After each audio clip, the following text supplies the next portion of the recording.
Okay, everybody, let's get going.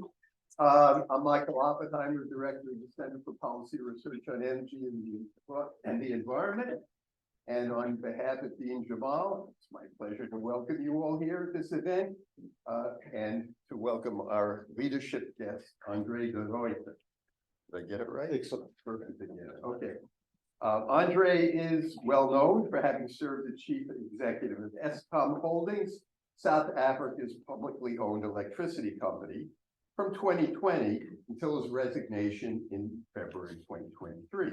Eskom provides about 95% of South Africa's energy needs and 45% of electricity used across Africa. Does that mean they export electricity, or they have other holdings in other? A little bit of electricity goes off. Okay. During the 3 years of André's tenure, Eskom operated 30 power stations, including coal, nuclear, hydro, pump storage, gas-fired peaker plants, and a wind farm. The company serves over 6 million direct customers and also manages an electricity market supplied by independent power producers, which is, of course, important for the energy transition, the aspired energy transition. Something in particular that caught my attention, by the way, in May of this year, André released a book entitled Truth to Power, My 3 Years Inside Eskom. The book provides a candid account of what it looks like to lead from the inside of a utility. I used to know the head of Con Ed in New York. That was as much as I ever wanted to know about what it looks like from the inside the utility. Describes, and this we don't have at Con Ed, this, I hope, the staggering corruption, crippling political meddling by the ruling governing party, and criminal activity by cartels, all witnessed by André, as well as personal attacks, and they got very personal, I understand, that he experienced while trying to address and speak out against those practices.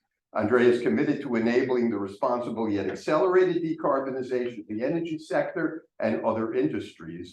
From the outset of his time at Eskom, he had a focus on decarbonizing the utility generation fleet, reducing water consumption and its overall environmental impact. He's a firm believer that business has a role to play in accelerating the rollout of renewable energy supply, and that it's possible to move away from coal dependency and benefit the environment, all the while ensuring gains in employment, economic growth, and energy security, a massive aspiration which we have yet to get very close to.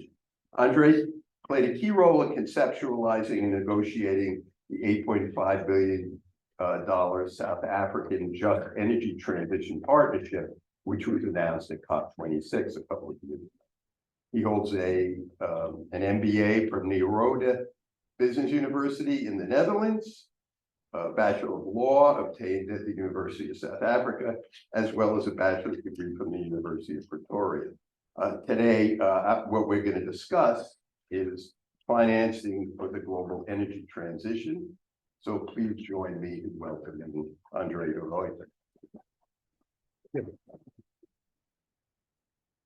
So the way we're going to do this, if everybody agrees, is I'm going to ask some questions. André is going to inform us by answering those questions. And after about 40 minutes or so, we'll throw it open to the audience. So please hold your questions, write them down, and we'll get to them. And I want to also give credit to our own Keely Swan and to Gernot Wagner of Columbia University, who helped me put together these questions, because although I know a lot about climate change in general and have intersected with the issues around finance, they are not my strong point. So I needed help on this one. So, André, nice to have you here. Tell us what got you engaged with the question of the energy transition, and in particular the justice aspects of them. I think pivotal moment for me was when I had a discussion with my then 19-year-old son. And he said, you guys really are ruining the environment for us. You better clean your act up. I won't call it my Damascus moment, but it certainly made me think about what I could do in the position that I occupy to accelerate the energy transition. And I therefore went into the Eskom job knowing that I wanted to play a role in decarbonizing it. I did not disclose it to government, to be honest, because I knew that would be a real thick black mark against my name. But I thought it was important to see how we could reduce the use of coal in South Africa's largest contributor to the country's and the continent's carbon footprint. And before that, you had been doing what? Before that, I was involved in manufacturing for a couple of years, 4 years. I ran a manufacturing company across Africa and numerous countries, Nigeria, Ethiopia, Angola, Zimbabwe, Zambia. So I gained quite a bit of experience in Africa and some of the complexity and challenges, but also some of the opportunities in Africa. And prior to that, I worked for a company called Sasol, which is a large petrochemical company, spent some time in China, also in Germany, did a pretty large project in Mozambique. So energy, coal, spent a lot of my time in coal. So perhaps I'm atoning for a past.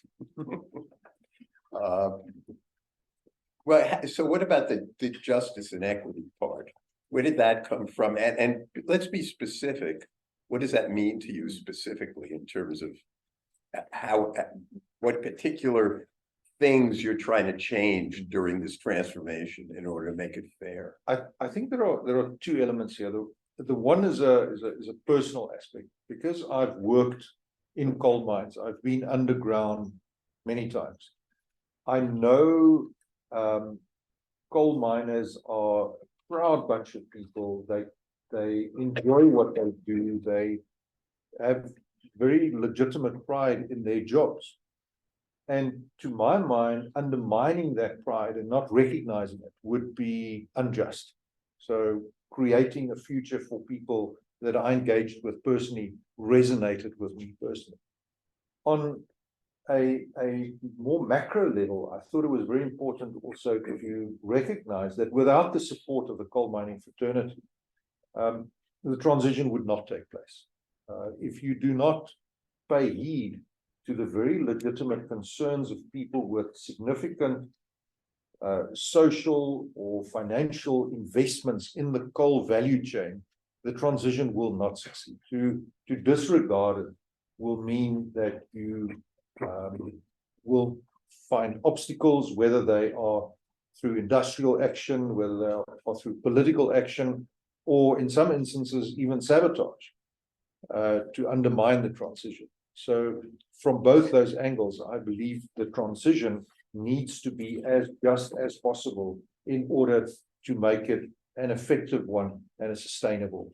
And do you think there's enough trust and credibility among any of the major entities that would be running the transition or participating in the transition, that these different political interest groups that have something at stake will believe it and therefore actually become supporters? And the reason I ask you this is I had a personal experience back 25 years ago, coming back from the Kyoto conference from Kyoto, where the Kyoto Protocol was signed, where I was on an airplane and Rich Trumka was on the airplane. You know who he was? So he was head of the United Mine Workers at the time. And they were, to the death, they were going to oppose the Kyoto Protocol or anything else on climate change. And he then became head of the AFL-CIO. And it was the days before, it was before 9/11, and you could stand in the aisle and talk to anybody.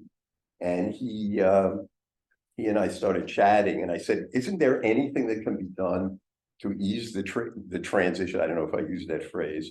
And he looked at me, and this was 5 years after the Clean Air Act no, 1997, years after the Clean Air Act that had put in the acid rain program, which has been very effective, was legislated, and he stuck his finger in my chest and he said, "We don't trust you.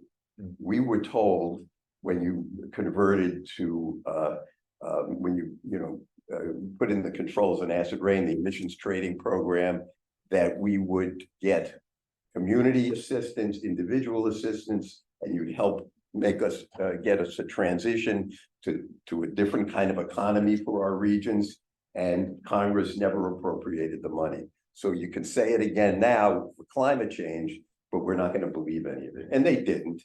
And the Kyoto Protocol died in the United States, partly as a result of that distrust. Can we do better this time?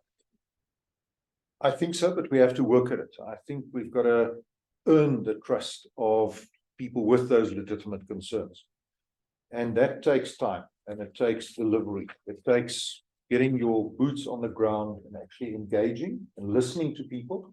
I think many of us, myself included, are very fond of talking. We're not so fond of listening. And I think the first skill in the just energy transition is to, first of all, hear what the actual concerns are. And some of those concerns are about air quality. We all assume that in a coal mining community, people are unilaterally and vociferously opposed to the transition. And the answer is no. Some people say, but hang on, my children get asthma every winter. And that's a concern for me. What are you going to do about that? So it's not a simple answer. So the first thing to gain trust is to listen, but then also to be available and to engage again and again and again.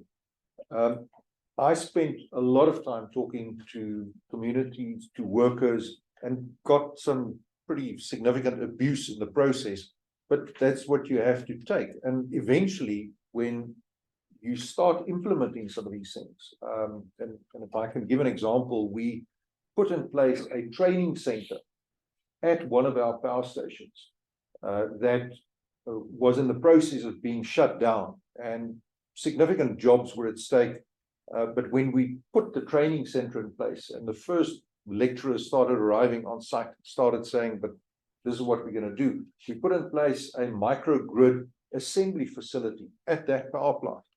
And as the first microgrid containers arrived and we started setting up the assembly line, the workers could see, hang on, this is actually not just talk. There's actions backing this up. And in my view, that's how you earn trust, is by sticking to your guns and sticking to your promises. You think that's doable? Where is it easier? In a country like South Africa, a developing country, or a country like one of the rich countries like the US or EU countries? I think it's equally difficult everywhere. I was talking to one of my colleagues at Yale who was engaged with coal miners in Wisconsin, and you could just change the names and the locations, and the dynamic would be exactly the same.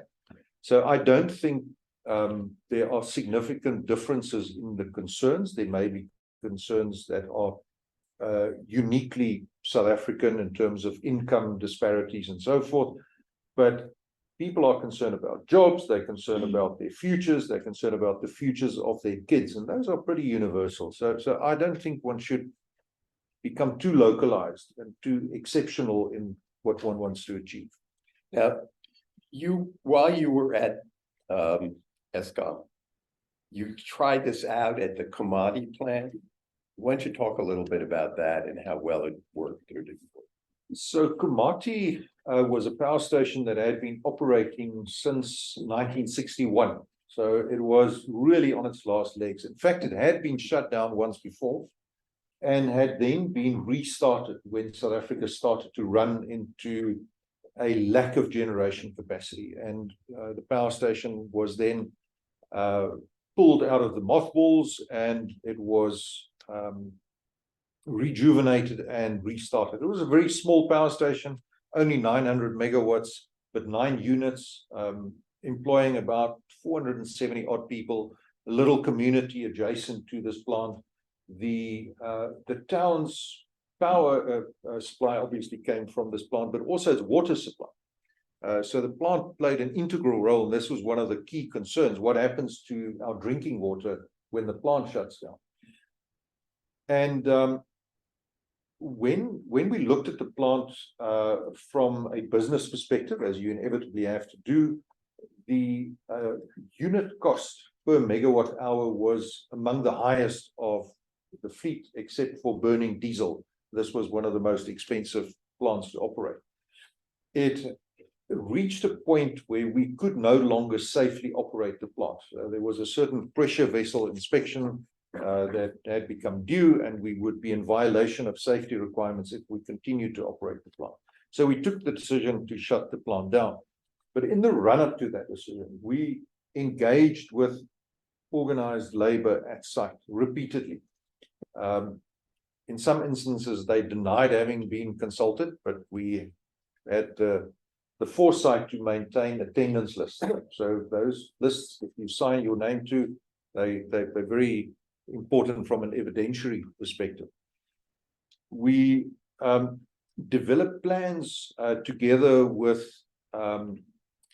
various advisors to ensure that we could upskill, reskill people, that we could repower the plant by putting in place a solar PV facility, about 150 megawatts.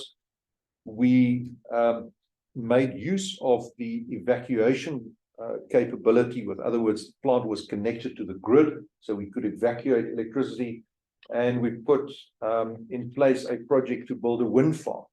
Now, the conventional wisdom was the wind doesn't blow near Komati, but we eventually did the necessary studies to confirm that, in fact, the wind does blow, and it's sufficient to support. Which part of the country? It's in Mpumalanga, which is in the eastern part of the country, right in the heart of the coal belt. Now, one of the fortunate things about South Africa is that the sun shines and the wind blows where the coal is located. So that really helps, because it means that there's an electricity grid that these renewable energy plants can connect to. And grid capacity, as you may be aware, is one of the key constraints in enabling the transition to green electricity. So having those natural endowments coincide was very fortuitous. So we went to the World Bank. We got significant funding from the World Bank to enable this transition at Komati. That didn't happen by itself. We had to pitch to some senior officials at the World Bank. They were very supportive and insisted, by the way, that we demolish certain sections of the plant to irrevocably prevent it from ever being used for coal-fired generation ever again. Because they said, looking at me in a very direct way, we trust you, but we don't necessarily trust your successors. And I think that's fair game. Yeah. It did cost quite a bit of money. It cost about $150 million to demolish some of these facilities. We then also got money from the Climate Investment Fund, also to support some of these activities. We got some philanthropic funds. So I went around with a begging bowl to all of these entities, trying to rustle up money. Eskom itself didn't have money. We were technically insolvent, so we didn't have the cash to ensure that the transition was just. We also were very fortunate in that there was significant good work done with the support predominantly of the German government to do a co-benefit study, to look at the impact of the transition on the coal belt of South Africa. And it turned out that this document was of significant value in enabling us to put together an independently supported case for the transition, which showed that even though there would be inevitable job losses over time in the coal value chain, these would be more than offset by between 80,000 to 150,000 net jobs gained as a result of the transition. So the importance of doing proper research understanding the socioeconomic environment, consulting, running numerous engagement meetings, town hall meetings. The first time that we engaged with the mayor, he chased us out of his office. He said, we don't want to talk to you. We don't want to listen to your plan. The second time he was more receptive. And so the process continued. So a lot of blood, sweat, and tears went into building this. Still, I mean, if I've got the math right, I think there's something like 50 gigawatts total capacity in South Yes. Africa, right? And if you were closing down 1 gigawatt there, so you need 50 times as much money, I mean, crudely speaking. So that's $5 billion to do the whole country. 89 billion to be precise. So I'm off by an order of magnitude. I don't know that. So there's more than 150, in other Yes. words, where are you going to get that kind of money to do this for the globally? Yeah, so the 8.5 billion JET-P money that we secured at COP26 was very helpful, but it wasn't nearly enough. It's 10% of what we need, and therefore we explored the idea of monetizing our carbon emissions. Now, this sounds counterintuitive, right? Carbon emissions normally are a liability; they're not an asset. But And you're talking about South Africa just at this point, or Eskom in particular. Eskom, Yeah.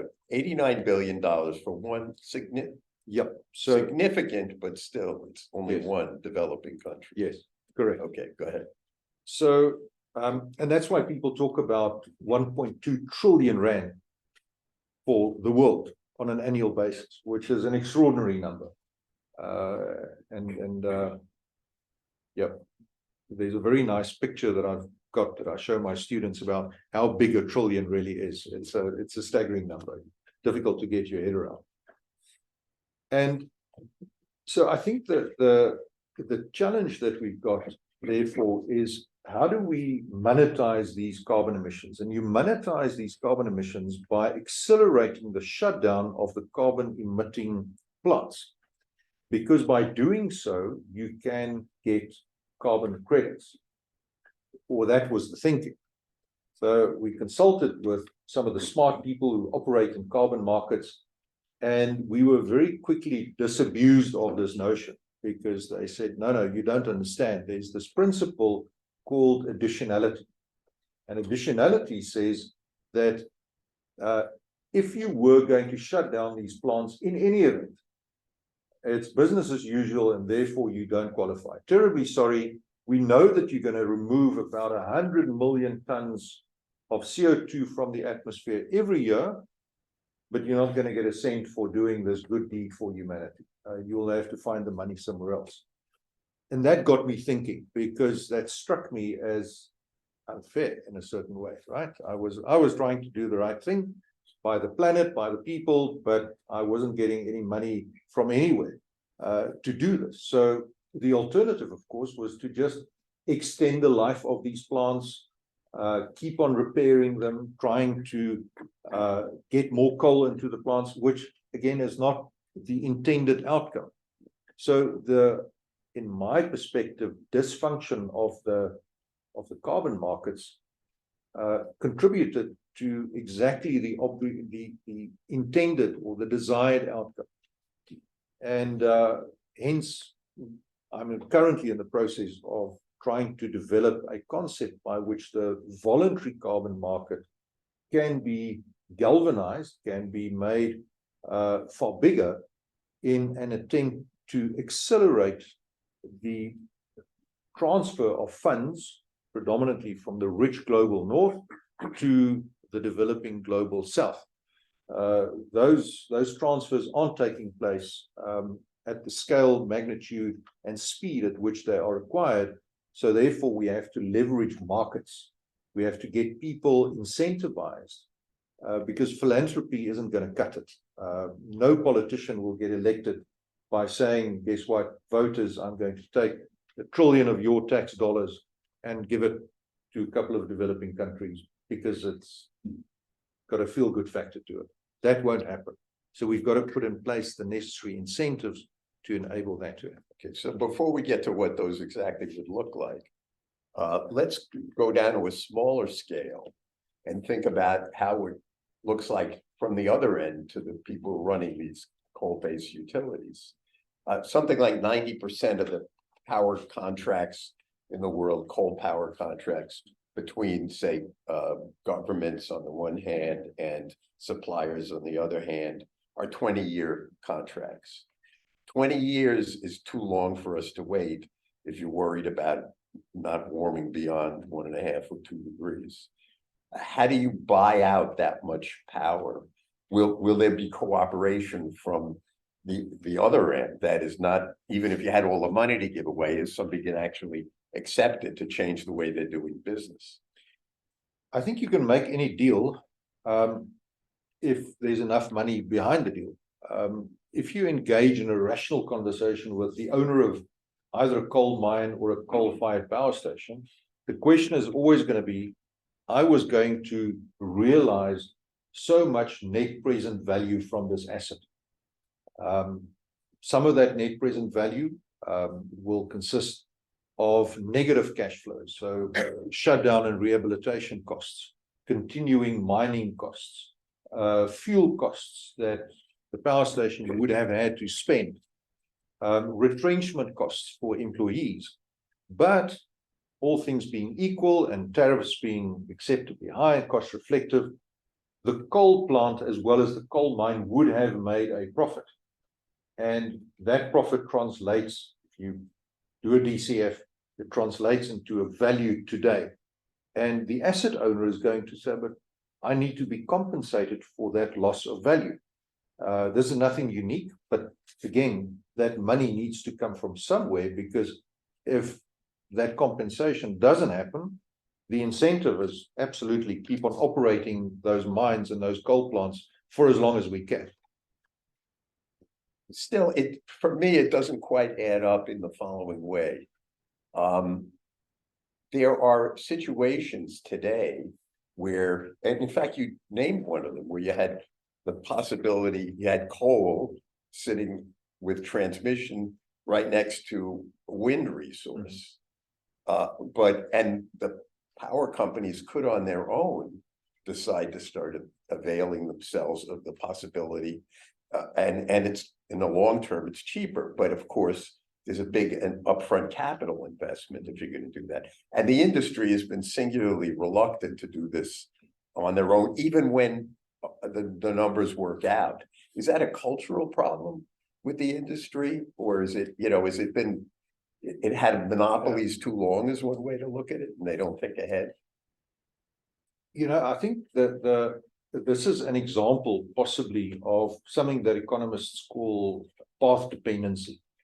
And put more colloquially, if you have a hammer, every problem looks like a nail. Mm-hmm. And the problem with being a coal-fired dominant power utility is that your thinking is, I need a power plant that gives me so many megawatts reliably at this cost. And that's how you do your math, and that's how you do your modeling.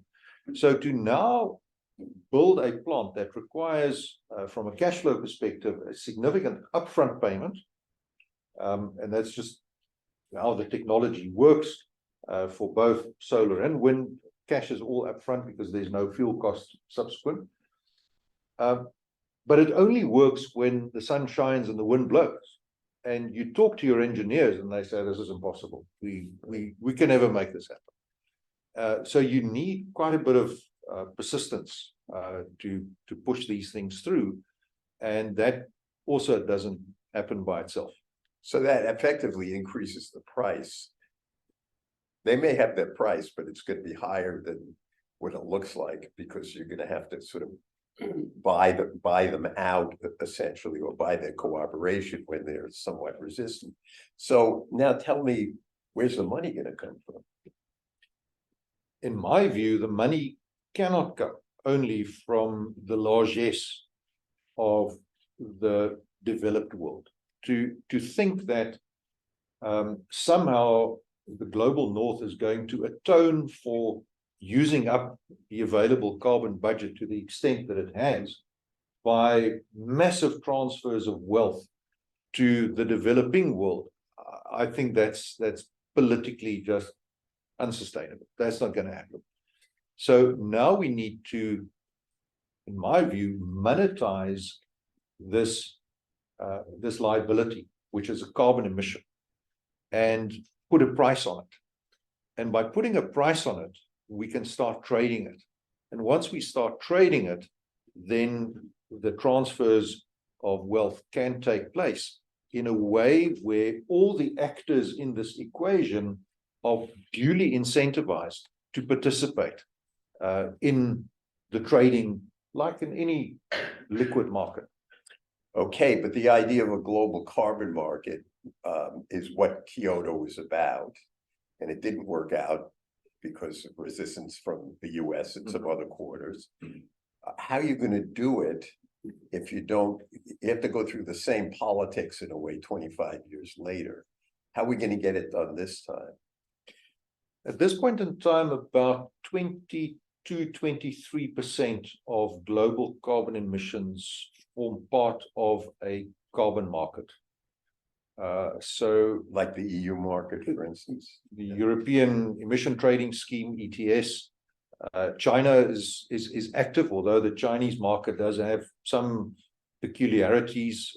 Some coal plants in China, for example, get carbon credits as an income because their carbon emissions are lower than the national average. So some more engineering needs to be done to make that a fair scheme. South Africa has a carbon tax. The US doesn't. And at some point in time, I think a carbon price has to be implemented that reflects the cost to the commons. People make use of this resource, the atmosphere. They use up the available carbon budget. At this point in time, some actors don't pay for that. And in my view, if you use something that belongs to everybody without paying for it, there's this externality that is not compensated for. I think at some stage, a carbon tax has to be implemented, and it has to be implemented as widely as possible. Will that have implications on global competitiveness? Yes. Will it be politically unpopular? Yes. Do we have many options? I don't know. I'm open to suggestions. So in other words, somehow revenue is raised due to a carbon tax or a set of carbon taxes. The idea of getting a uniform tax, I think, is politically unlikely. And then combined with perhaps some cap and trade systems as exists now. And somehow you still have to worry about the revenue getting somewhere else. And how's that? What's the mechanism? Is it that in countries in, say, South Africa, where there's still a lot of coal dependence, that they start taking advantage of the fact that they have wind and sun, and then they, what's the mechanics? So let's use a practical example. Say there's a cement plant in Europe. Cement is a very hard to abate technology. Very difficult to make a cement plant carbon neutral, even when you try and use carbon capture and underground sequestration. I'm a bit of a skeptic around that. I'll defer to clever people in that regard. But say you've got this plant, it wants to keep on operating, but it is restricted in terms of its available carbon credits. Now, imagine for a moment if it can go to a coal plant in South Africa and say, I will buy your remaining carbon emissions from you for X. That X will enable you to accelerate the shutdown of your plant, and I can then in turn enable my plant to keep on operating. Now you may say, but hang on a net basis, what's the gain for the planet? The gain for the planet is that there's one coal plant in South Africa that no longer operates. The cement plant still keeps on operating.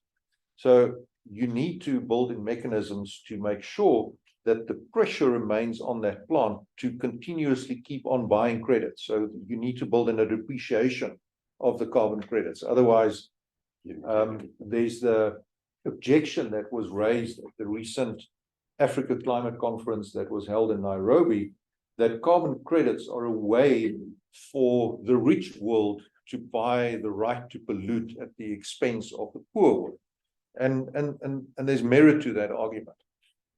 But if we structure it in a way where there is continuing pressure to keep on buying carbon credits, and I believe that can be done, then you need an escalated tax, essentially. yes. Now, but coming back to the present, we have a problem now.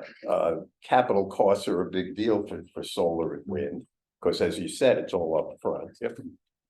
Interest rates are going up, and the long-term interest rates in particular.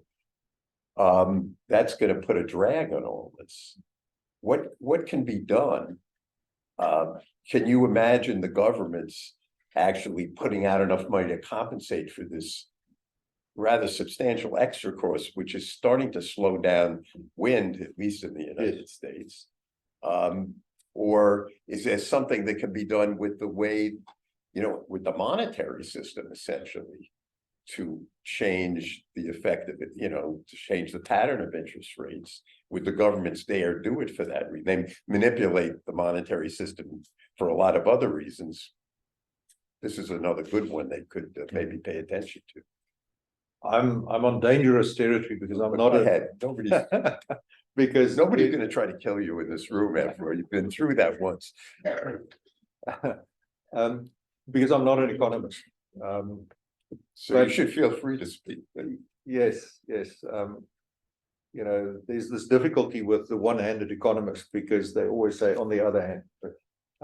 So I think the problem, let me add to your problem. And that is that the cost of capital in the developing world is 10 times higher, right? Literally 10 times higher. So if you want a return of a real return, dollar return of 4 or 5% in the US, the equivalent investor expects 40% when they go into the Central African Republic or into the DRC, which is a prohibitive barrier to investments. So yes, I hear your problem. I see you and I raise you. The problem in Africa is much bigger than it is in the United States. So one recent idea, which is really an old idea, is forget about these direct transfers. What about just debt relief? And we're tied to conditionalities where, it has to, something has to be in back of the deal, which says, the relief you get is somehow going to translate into investment in renewable energies. Part of the thinking behind one of the ideas mooted around the carbon border adjustment mechanism, which has now been implemented, or its implementation has started in Europe, and in a rare example of bipartisan unity in the US, both the Democrats and the Republicans favor some form of carbon border tax. So it's nice to hear that there are some things on which both parties can agree. And I think that if there is a mechanism whereby these carbon border taxes are fed back into climate financing for developing countries, that there would be a significant carrot and a stick, because the carbon border tax is a stick, right? If you have a certain carbon content to the goods that you sell to me, I'm going to penalize you. But if I penalize on the one hand, but I also incentivize you on the other hand, then we achieve the objective that we're all striving towards, which is a reduction in the absolute carbon emissions that go into the atmosphere. So that would be one example of how there could be a just transition from a macro perspective. Right now, given that the time is passing, I think we'll throw it over to the audience. Absolutely. And if you had, before we do that, you have any other large point you want to make that might not come up? Yeah, I think the only large point that I'd like to make is that attention should be given to reducing the risk premia that apply to developing countries. There's a lot of talk about philanthropic funds, grant money, concessional financing, and I believe that the bulk of that should go towards de-risking these investments for the private sector as much as possible. And if we are able to achieve that, we can make it attractive for private investors to go into developing countries and put in place those renewable energy plants. At this point in time, I think it's a really tough ask to ask the Democratic Republic of Congo, which has no baseline as a carbon emitter, to qualify for carbon credits, and in fact is ruled out from qualifying by the principle of additionality. And in a strange and perverse way, the DRC is incentivized to first build a coal plant, which it can then be persuaded through carbon credits to accelerate the shutdown of, and then it can decarbonize, which is completely counterintuitive and frankly Kafkaesque. Okay, we'll just take whoever has a question. I was intrigued with the German study that showed maybe long-term net job gain. Conventional thinking, I think at least has been that renewables, wind and solar have fewer long-term jobs that are operating coal plant. Give us a little bit of those findings. I think that could be universally applicable to public policy discussions, right? So the co-benefit study, if I'm not mistaken, is a publicly available document, so you can go and look at it on the internet. It's a very comprehensive study. It was dependent, though, and this is a very important point to stress, on appropriate policies being put in place to support job creation. And one of the significant obstacles that I encountered in South Africa was a misalignment between industrial policy, fiscal policy, environmental policy, and energy policy. If those align, and there is a policy that requires appropriate local value addition, and I'm not saying try and outcompete China on the manufacture of solar panels. I think China's got that market cornered. But there are adjacent industries where local jobs can in fact be created through appropriate incentives. And IRA, Inflation Reduction Act, is a great example of appropriate industrial policy, even though it masquerades as an inflation reduction piece of legislation. So policy critical in enabling those jobs to be created.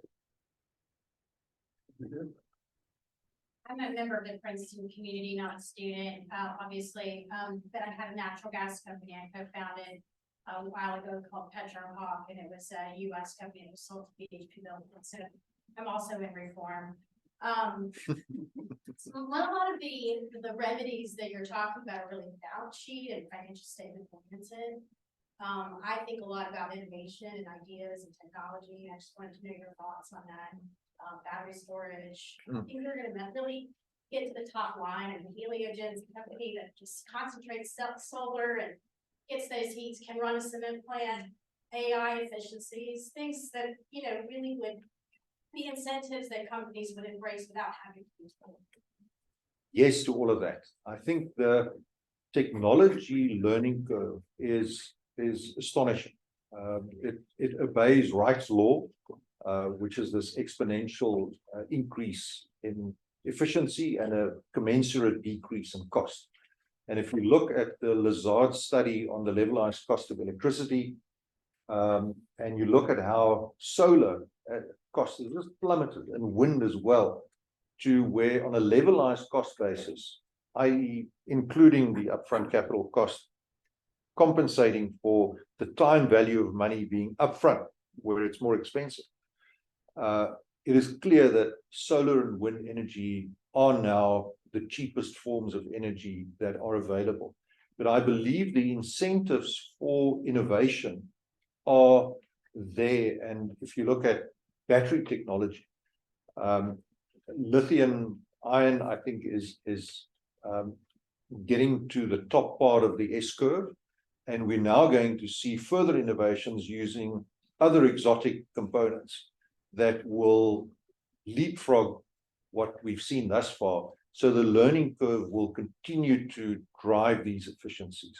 I'm a great believer in technology. I'm not sure that huge public money should go into that. The market itself, I think, is efficient enough to drive that. I think there are bigger fish to fry when it comes to decarbonization.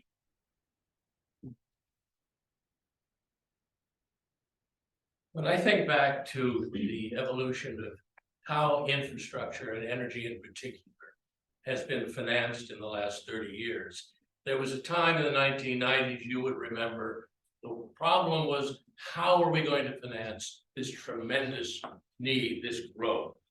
And in that process, financial institutions, the World Bank, the Asian Development Bank, the concept of public-private partnerships evolved. And there were enough firms interested and enough money available, particularly pension money, that it looked as if the solving of the problem you've tabled, which is still with us, could be done. Today, from my perspective anyway, I would argue there is more capital available looking for the kind of investments we're discussing than the history of the world has ever known. There are fewer parties, companies, entities, and governments that can somehow sit down and help to understand the risks, then help these interested parties mitigate risks and put money at play. My question is, given how much we discuss climate change alone, where are the solvers of these problems? Where do you go in today's world to sit down with someone in a room and say, okay, I got $300 million, or I'm working on a project in Bangladesh, billion, right? $1 billion for solar power. The projects, the needs, they're there, the money's there. Where's the guy? Where's the structure? What's your experience? Where do you go when you want to solve one of the problems that we've highlighted? I think it's a great question, because it is one of my major frustrations that the very clever and, may I add, well-remunerated investment bankers of this world do not pay enough attention to addressing some of these concepts. Yeah. If you look at global capital markets, they're immensely deep. The amount of money in circulation in global capital markets is mind-blowing. But if you then look at the sliver of money that is allocated to ESG investments, and then you further zoom in and you look at the sliver of ESG funds that are dedicated to climate change, it is clear that from an investment perspective, far too little money is flowing into these problems. Look at the stock prices of major oil and gas companies. They are booming. The wind guys are suffering at the moment. So I believe, again, there needs to be innovation from a financial point of view. And that's why I keep on coming back to, how do we persuade more of this vast pool of global capital to go where there are investment opportunities, but in such a way that they go there willingly, not because they are forced to do so.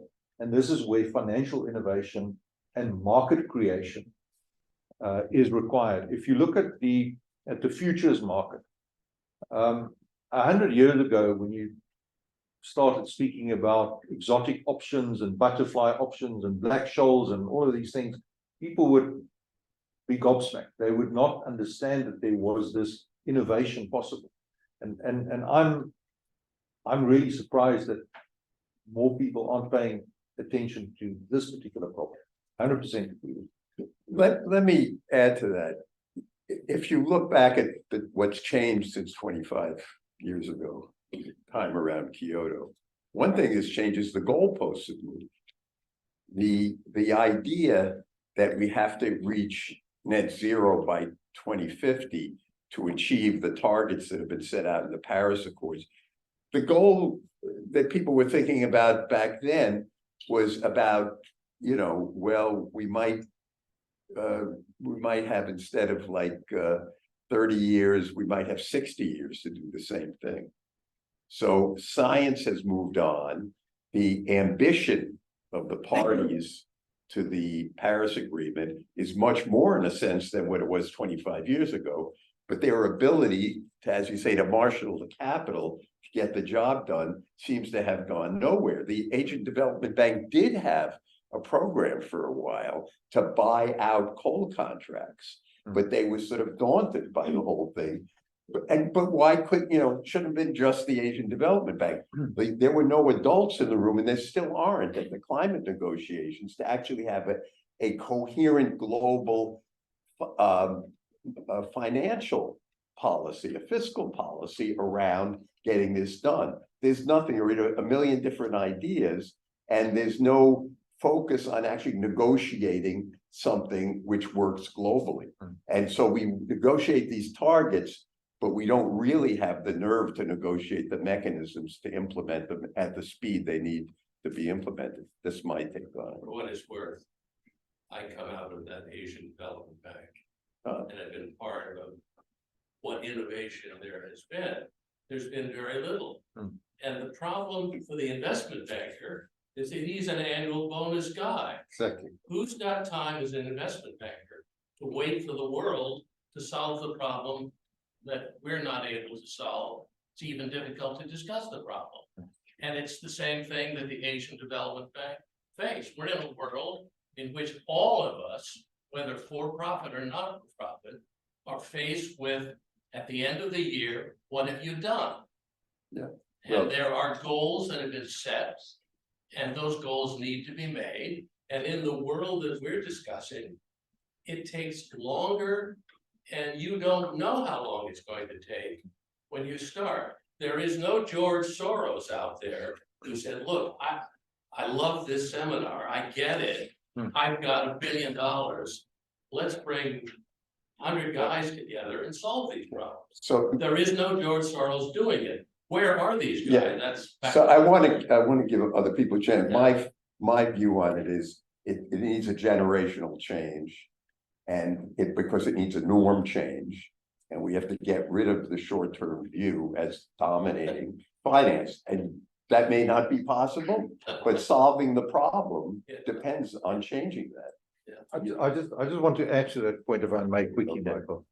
The same problem applies to politicians, because politicians have to start running or thinking about re-election 2 years into their term.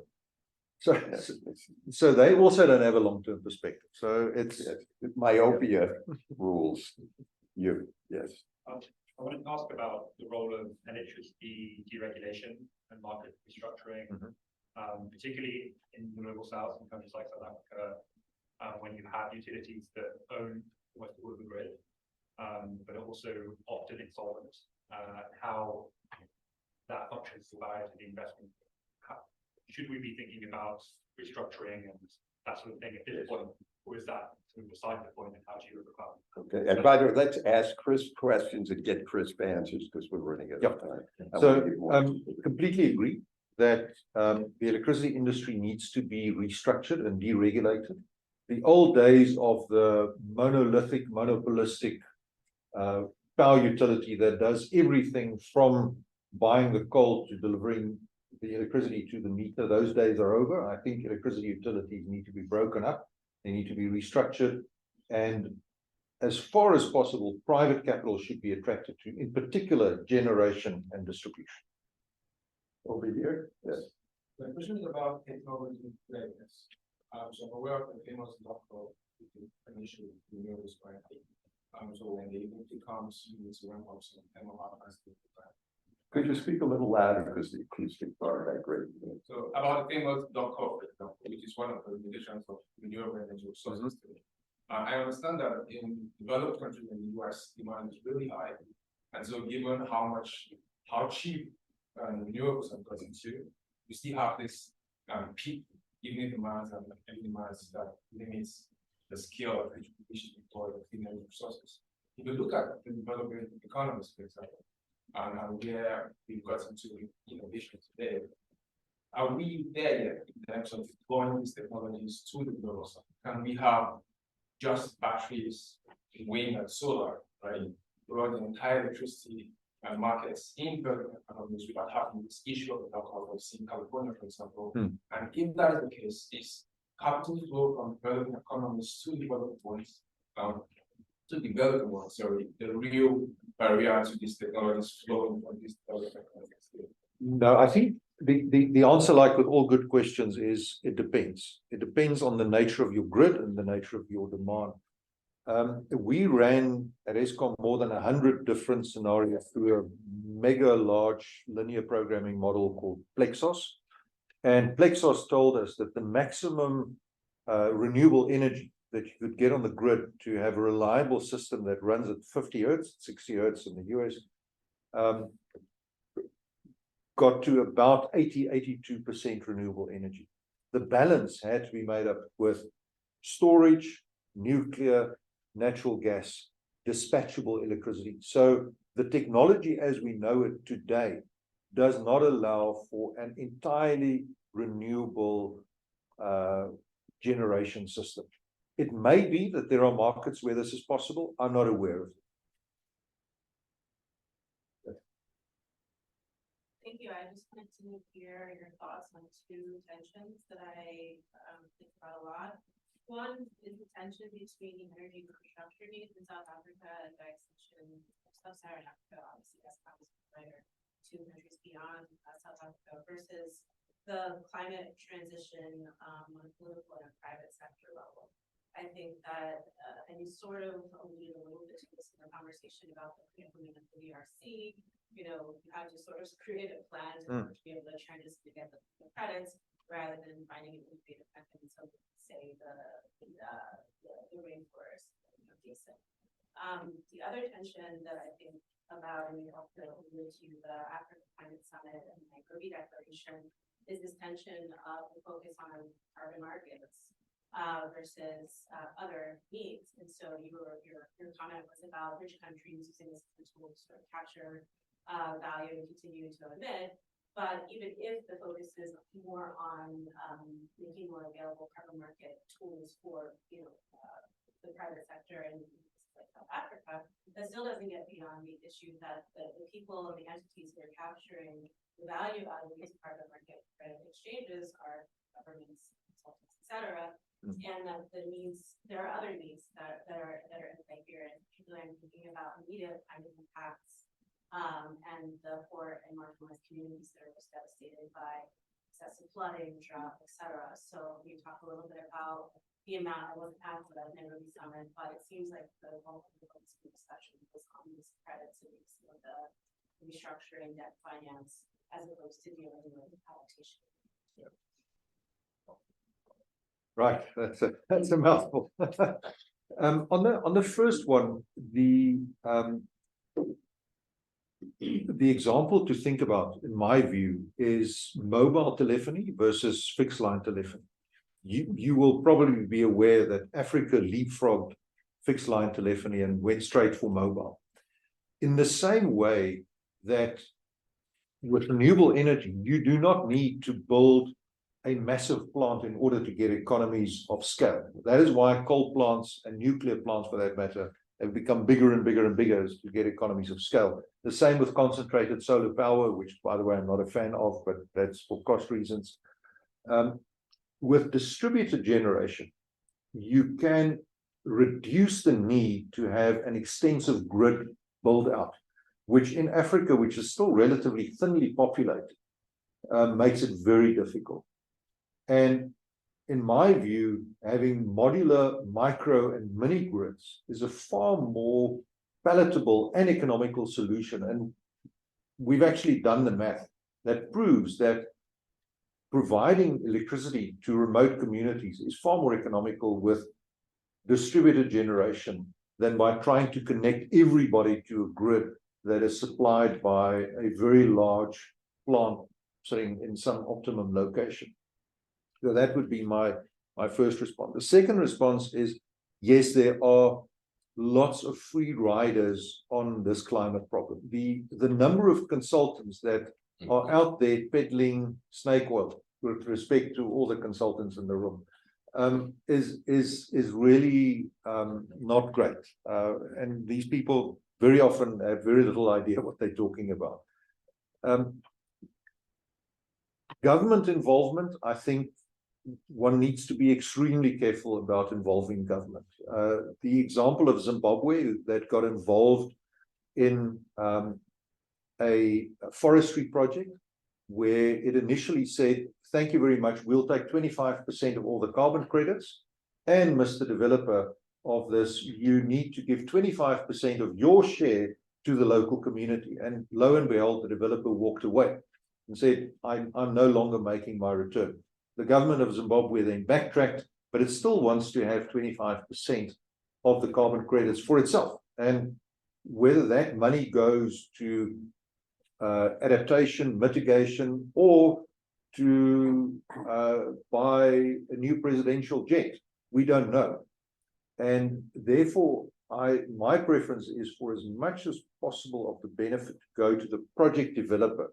That's the entity that puts the money on the table, that takes the investment risk.